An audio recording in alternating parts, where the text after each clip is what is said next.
Yes guys, how's it going? Welcome back to another predictions video for game week 14 in the Premier League. Those were my predictions up there for game week 13, which I think was my worst week of the season so far. I got 0 correct scores. 0.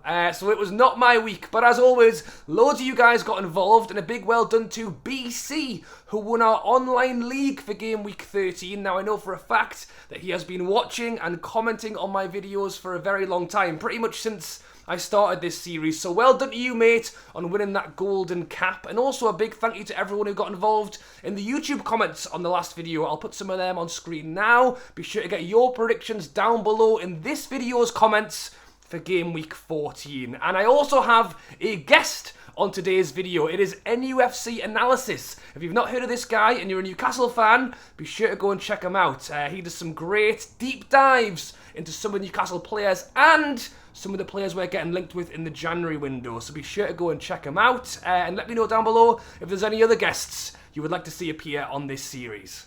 To kick things off on this Saturday at 12:30, we have got Leicester taking on Manchester City. So Leicester, a team who had not started the season very well, have started to turn things around. I've been saying for ages what great players they've got. James Maddison has looked great all season, but they've not been picking up the points. But they've won their last 2 games in a row now. A huge 4-0 win against Wolves at the weekend, and it puts them into 17th place, outside of the relegation zones for the first time this season. But they are taking on Manchester City, a side who have been fantastic all season, really. They did have a little stumble against Liverpool when they lost 1-0 a week ago, but they've bounced back straight away with a 3-1 win against Brighton, and I have backed them to win this game as well. I've gone 2-1 Manchester City. If Leicester can keep up the good work, I think they'll give them a good game. Let's find out what Tom at NUFC Analysis thinks on this one. Leicester versus Manchester City. I'm going to go for a 4-1 win to Manchester City.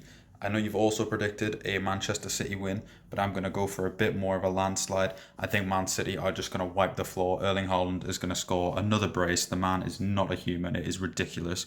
Then Leicester's goal scorer is going to be James Maddison from a free kick, and then he's going to join Newcastle in January. On to the 3 o'clock kickoffs now. We have got Bournemouth taking on Spurs. So we all know the story with Bournemouth so far this season. They started badly. Parker got sacked. Gary O'Neill came in, they went on a great run, and then they lost against Southampton the other week, which I said at the time could be a bit of a change in how they play, because for me, they've been so confident. Solanke's looked great. As a promoted side playing above themselves, needed to bounce back as quickly as possible. Unfortunately, they did not do that. They lost 2-0 against West Ham.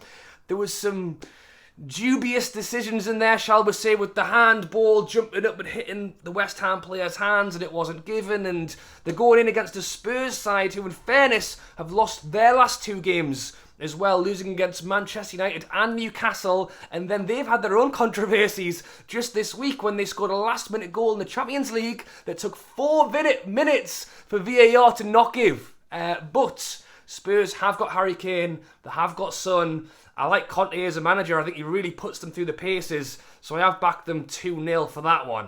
Spurs versus Bournemouth is actually quite an interesting one for me. I know you've predicted a 2-0 Spurs win. For me, Bournemouth are actually quite good, and it is at their home ground. If you want to call it a ground, it's tiny. But anyways, that's irrelevant. I think Bournemouth will do decent here, and I'm actually going to go for a shock 1-1. I think Tottenham lack something still, even though they're doing well on the table. And I think Bournemouth, you know, they're on a good run under their interim head coach, so I'm going to go for a 1-1 draw. Next up, we have got Brentford taking on Wolves. So funnily enough, both of these teams lost 4-0 at the weekend. Brentford lost 4-0 to Aston Villa. Wolves lost 4-0 to Leicester. And I've got no doubt both of these teams are going to want to try and make up for that. Brentford have had a decent season. Their form's been pretty up and down. In the last 7, they've won, lost, drawn. Lost, won, drawn, lost. So I don't know what that means for this game. Maybe it means a win. We'll have to wait and see. The thing is with Brentford, they've got Ivan Toney up front. They always look like scoring. He is, I think, 3rd or 4th highest goal scorer in the Premier League so far this season. So I don't think it's a bad bet putting him on for a goal. And they're taking on a Wolves side who are struggling to score goals. We've seen Diego Costa come in, hasn't quite started getting the goals yet. And I mean, of their last 7, they've won 2 and lost 5. So I have backed Brentford. I've gone for a narrow 1-0 win. What do you think, Tom? Brentford versus Wolves, another interesting one. Brentford, the XG kind of kings, they always seem to just outperform and do really well statistically. But will they be able to get it over the line? For me, yes, they will. I think Wolves have made a bit of a mistake not filling the role of their coach and waiting till next year. I think that they could come to regret that. I'm not saying they're relegation kind of favourites, but I think they could be an outside kind of player in that game. I do think there is a possibility they go down. My prediction is going to be 1-0 to Brentford. Next up, we have got Brighton taking on Chelsea, so I think there's going to be a lot of eyes on the Chelsea manager Graham Potter, who had a great start to the season with Brighton, but since leaving, Brighton are still yet to win a game. It's 5 games now without a win for Brighton. In fairness, they've had some tough games. They lost 3-1 against Manchester City in the last one, so we won't blame them too much for that. But at Chelsea, Graham Potter has not lost a game since he's arrived. I think he's got 4 wins and 2 draws in the Premier League since arriving, which is not bad going at all. Chelsea up to 5th, Bournemouth actually dropping down to 9th. And I think Brighton will be up for it. The fans will be behind it. They'll love to see their team beat Graham Potter returning. But I've had to back Chelsea in that one. I've gone 2-1. And I've got a feeling Tom's gone for something similar. Okay, now Brighton versus Chelsea. This is a one where I expect, to be honest, I think Chelsea will win 2-1 as well. I think that Brighton under De Zerbi look good. You can definitely see the patterns of play changing. However, I don't think he's quite got it yet. Brighton are still underperforming their XG. They still don't have that guy who's just going to bag the goals. They brought in Dennis Undav, who scored like 35 goals in Belgium last year, but he can't even start, so something's going on there. Chelsea look good under Potter, so I'm going to stick with that. 2-1 to Chelsea. Next up, it's Crystal Palace taking on Southampton. So Crystal Palace have had a decent start to the season. I've watched a little bit of them. I like Eze and Zaha both working really well together.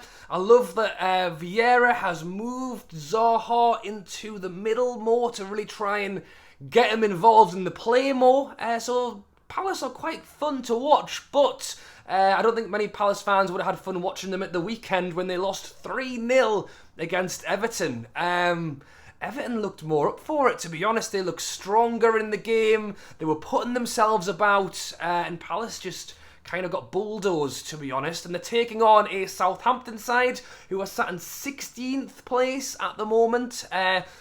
Southampton, it's the same with last season. They were good, then they were bad, they were good, they were bad. This season started good, went on a pretty poor run, but have started to pick up again. In the last 3 games, good results: a draw against West Ham, a win against Bournemouth, and then a draw against Arsenal as well.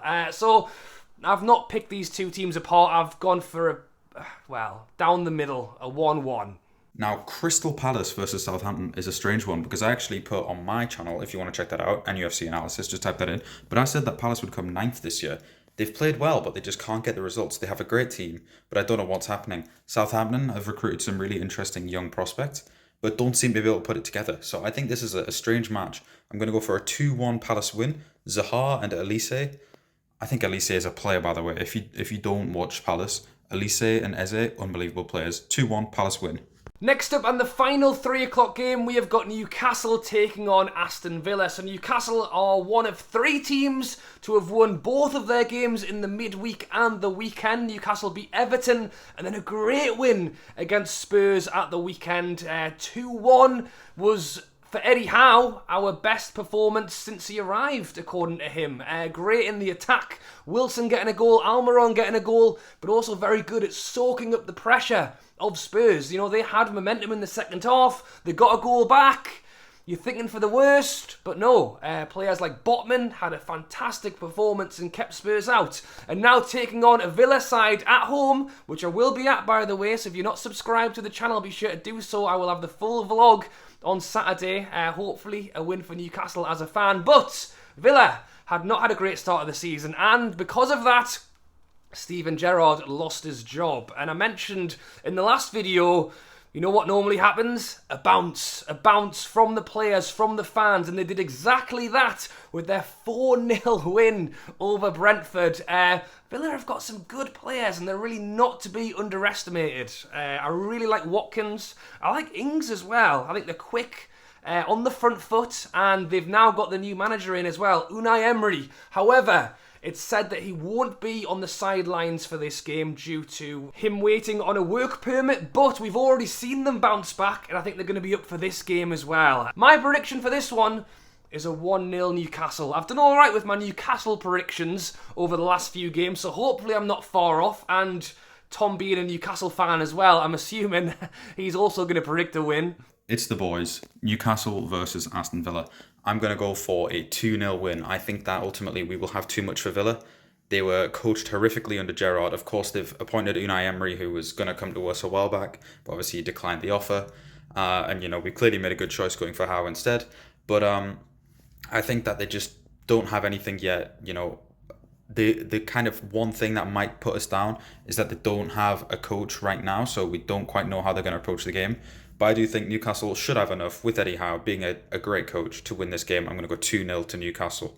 On to the 5:30 kickoff on Saturday now. We have got Fulham taking on Everton. So Fulham, another side who won in both the midweek and the weekend, with Mitrovic leading the way in both, scoring in both, and loads of goals as well. 3-0 against Aston Villa in the midweek, and then a 3-2 win against Leeds at the weekend, which was a really good result. Goals for Mitrovic. Willian scored. Remember him? Reed scored as well, and Pereira looking really good in that game as well. Taking on an Everton side who had, I think, lost 3 games in a row, but had played some pretty tough games. I'd spoken about the fact that they didn't have a great start to the season either. Lampard started to build them back up a bit, and as I mentioned, they went out and showed that when they won 3-0 against Crystal Palace.